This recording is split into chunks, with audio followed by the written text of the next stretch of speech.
des chamans. On repère assez près ce qui caractérise le diable, l'esprit de ce diable, ce mauvais esprit. Et puis c'est pareil avec la force du mantra, avec la force du chant, avec la force de la prière. Il envoie toutes ces bonnes énergies jusqu'à ce qu'il transforme dans le corps du pauvre malheureux quelque chose qui lui donne l'étincelle, qui l'est libéré. Jusque-là, c'est exactement ce qui était arrivé à Stéphane, que le père Fropeau avait délivré. Si le catholicisme, c'est une manière de vouloir chasser le diable, dans les animismes, même les mauvais esprits sont respectés. Ils sont respectés, je dirais même que si on peut aider un mauvais esprit à faire un peu du chemin pour être moins mauvais, on va le faire. Plus j'écoutais Nancy, plus j'avais le sentiment que la vision du monde des animistes était moins manichéenne que celle des chrétiens. Dans le catholicisme, une fois pour toutes, le diable est diable, une fois pour toutes, Dieu est Dieu. Dans les animismes, tout peut être mouvant. L'esprit de l'eau, il peut vous protéger et vous aider à bien vivre. Ce même esprit de l'eau, il peut faire tomber votre maison, tuer votre enfant, etc.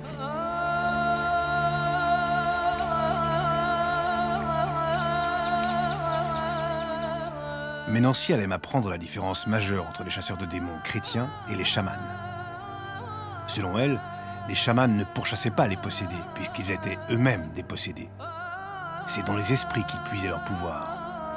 Ce qui est intéressant dans le fait d'être possédé par un esprit, c'est que tous les chamans qu'on va rencontrer sont des gens qui ont cette capacité à être en relation avec des esprits qui font peur, avec des esprits qui protègent, avec des forces qui nourrissent, qui donnent une force formidable, une connaissance formidable. Donc c'est d'être proche de la créativité du chaos, de pouvoir y aller et de pouvoir en revenir avec un plus et pas une folie ou un moins.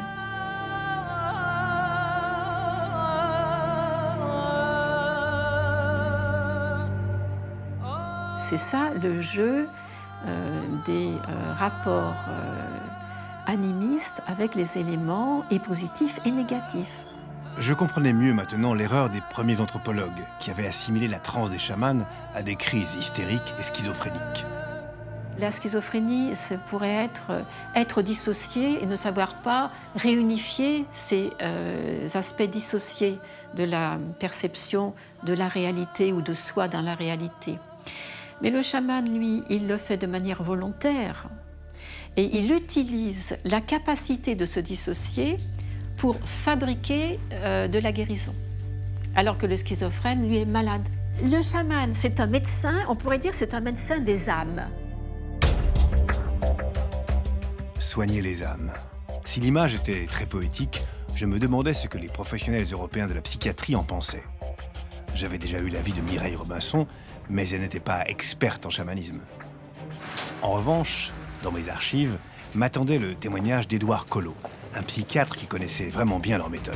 Et pour cause, il avait en effet suivi partout sur la planète l'un des plus grands anthropologues, Bertrand L., spécialisé dans la possession chamanique. Pour moi, l'exorcisme, c'est une réalité. Ce n'est pas une forme de médecine, c'est travailler avec le monde des esprits et faire en sorte que l'esprit du mal qui vous possède soit chassé, car l'âme peut être prisonnière d'un esprit, bien ou mal. Plutôt surprenant d'entendre le mot « âme » dans la bouche d'un psychiatre. Mais Édouard Collot n'est pas le premier. Carl Jung, le disciple de Freud, aurait même joué un rôle précurseur. Jung l'a théorisé en disant « je suis conscient d'un certain nombre de choses, et puis j'ai un inconscient ». Alors, qu'est-ce que c'est que cet inconscient? C'est quand je fais des choses que je ne voulais pas faire. Cet inconscient, c'est le premier niveau. C'est l'inconscient personnel, individuel. Le second niveau, c'est l'état de conscience modifié. L'exemple le plus simple, c'est vous êtes dans un transport, et puis vous partez dans une rêverie. Et puis, tout d'un coup, vous sortez de votre rêverie et vous vous dites « j'ai oublié de descendre ». Donc ça, c'est le début d'un état de conscience modifié. Il y a une partie de moi qui suis là et il y a une partie qui s'en va ailleurs. C'est-à-dire qu'à ce moment-là, je vais pouvoir percevoir des choses que d'autres personnes perçoivent. Car à un niveau collectif, il y a une sorte d'espace, on va dire, virtuel, dans lequel les pensées circulent.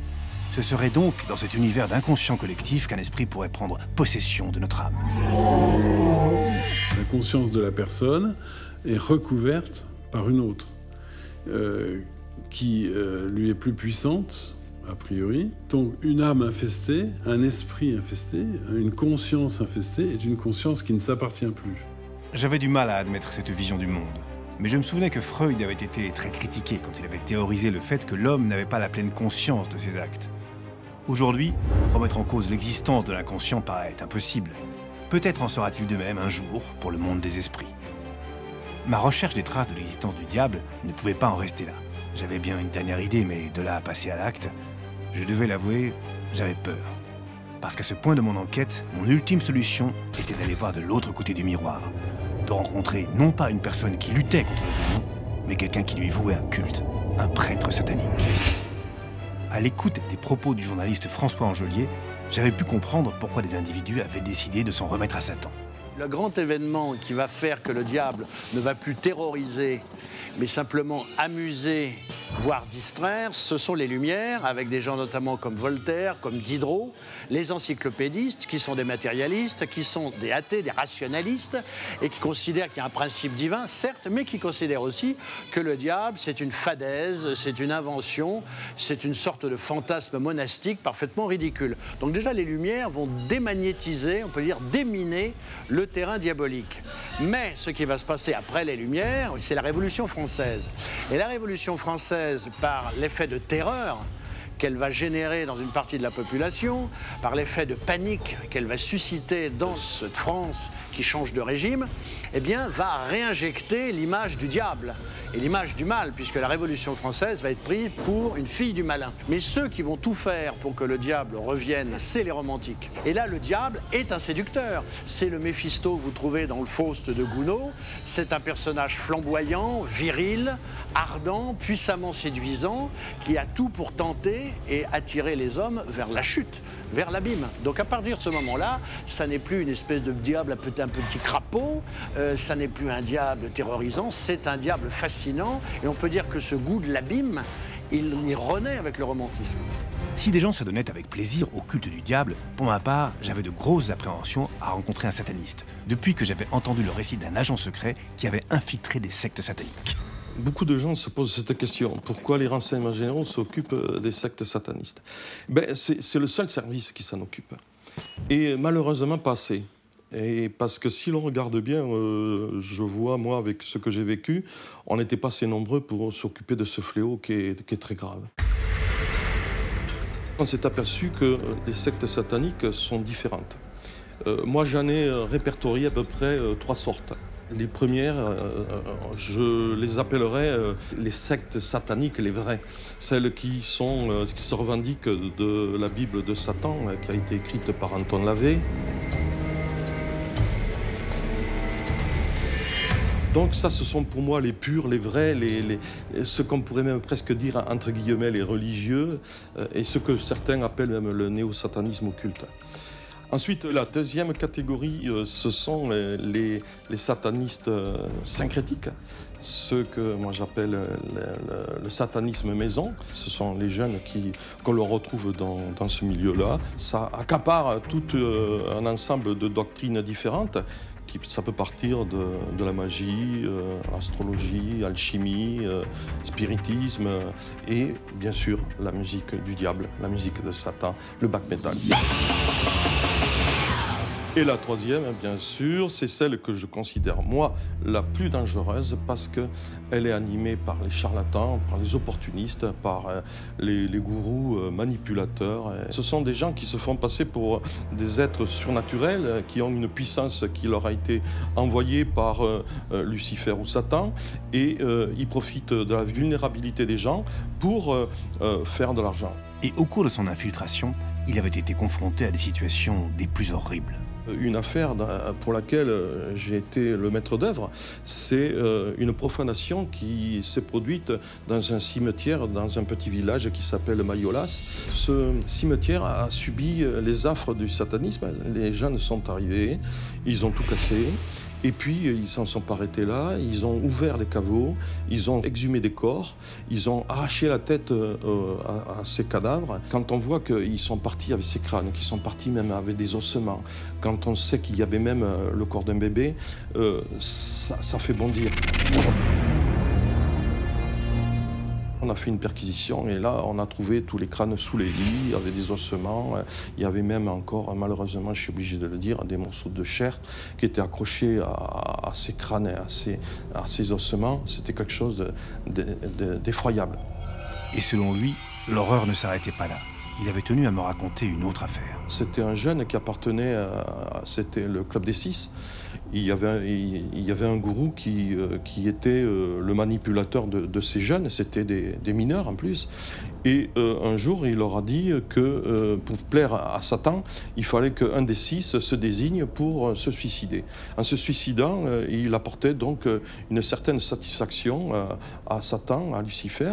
Et il y en a un qui s'est décidé. Il a levé la main, il a dit « moi je vais le faire ». Et il s'est préparé, il l'a fait, il s'est jeté dans le vide.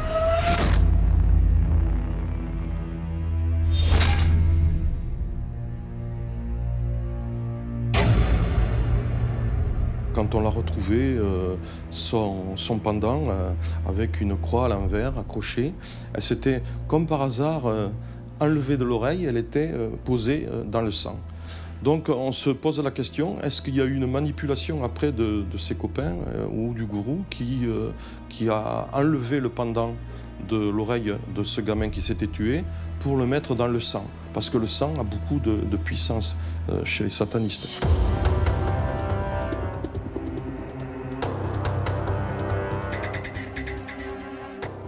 L'heure de mon rendez-vous avec le prêtre sataniste approchait. Je le redoutais un peu, mais il m'était difficile de faire marche arrière. D'ailleurs, depuis que j'avais réussi à obtenir cet entretien, j'avais l'impression pénible d'être observé. Je ne suis pas paranoïaque, mais je me sentais mal à l'aise. Maître Neckers m'avait donné rendez-vous dans un parking, et je devais venir seul. Toujours cette méfiance, ces mystères. Je ne savais même pas à quel type de sataniste j'allais avoir affaire. J'aurais préféré que Gilbert Abbas, des services secrets, puisse m'accompagner. Lui, il aurait su.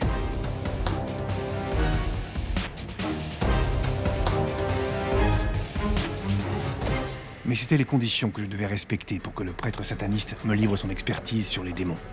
À son avis, qu'est-ce qui tourmentait Stéphane ?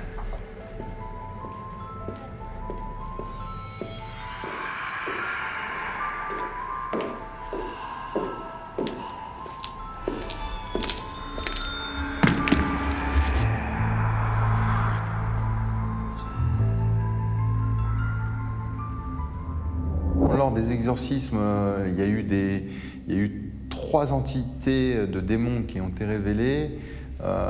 Satan, Belzéboul et Asmodée. Alors Asmodée est particulièrement puissant parce qu'il est haut dans la hiérarchie infernale. Il commande 72 légions.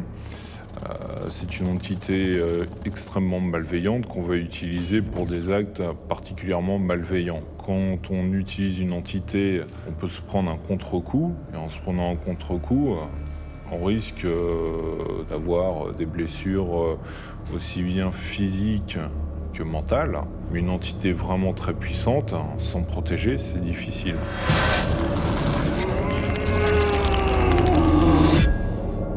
Admettons. Le prêtre sataniste serait capable d'invoquer les entités les plus puissantes. Mais aurait-il pu faire partir le démon qui possédait Stéphane ?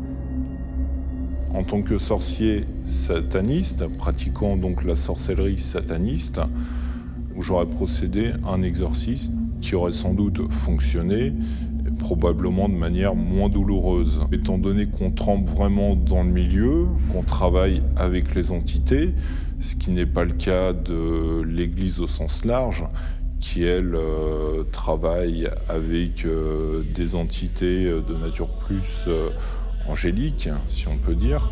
À l'entendre, le combat entre le bien et le mal ne se déroulait plus uniquement au niveau des entités, mais bel et bien sur Terre. L'Église et les satanistes étaient eux aussi en guerre. Et dans cette lutte, je me demandais jusqu'où s'étendaient les pouvoirs du prêtre. À quel point sa prétention à domestiquer les entités maléfiques pouvait-elle bien s'étendre ? Le plus gros travail que j'ai effectué, ça a été le pacte. Ça consiste à une sorte de mariage entre une entité et un humain. Le pactisant va se retrouver possédé par une entité. Et cette entité va lui apporter un pouvoir très important, par exemple la richesse. Néanmoins, au bout d'un certain temps, l'entité, on ignore ce qu'elle fait de la personne et comment elle va la tuer.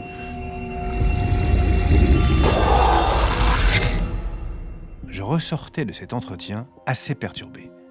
Même si je m'interrogeais sur l'étendue réelle de ses pouvoirs, toute notre discussion s'était déroulée dans une atmosphère que je n'avais jamais ressentie jusqu'à aujourd'hui. Est-ce que cela venait de son aura? Est-ce que cela venait d'ailleurs? Difficile à dire. Quelques jours après notre rencontre, je reçus un témoignage dont l'expéditeur me disait qu'il devrait nuancer mes conclusions. On n'est pas obligé de croire ni à Dieu, ni à diable. Mais à partir du moment où il y a des gens qui sont possédés, il y a évidemment un besoin de se libérer de cette possession, et par conséquent, il y a un marché. Dès qu'il y a un besoin, il y a un marché, et en face du besoin, en face de la demande, il y a une offre. C'est tout simple. Les évangélistes sont rentrés sur le marché avec des séances d'exorcisme public télévisées, donc très spectaculaires. Et cela a entraîné un retour de l'exorcisme dans les autres religions, et notamment dans le christianisme. Et pour illustrer le témoignage de Philippe Simoneau, mon contact m'avait joint la vidéo d'un exorcisme collectif pratiqué par un prêtre évangéliste français. Un événement qui serait loin d'être isolé. Le feu de Dieu est en train de brûler maintenant sur l'autel. Reçois maintenant, le feu de Dieu est là, le feu de Dieu est là, le feu de Dieu est là, le feu de Dieu est là, l'onction de Dieu la touche maintenant. Satan, diable impur, je viens contre toi, lâche maintenant. Au nom de Jésus, maladie, je viens contre toi maintenant, lâche, sors. Ces cérémonies sont en plein essor en France, mais aussi partout sur la planète. Elles appartiennent au renouveau charismatique qui a placé au cœur de sa foi le don divin de guérison, et donc, par la même occasion, l'exorcisme. Après ces mois d'enquête, j'en arrivais à me dire que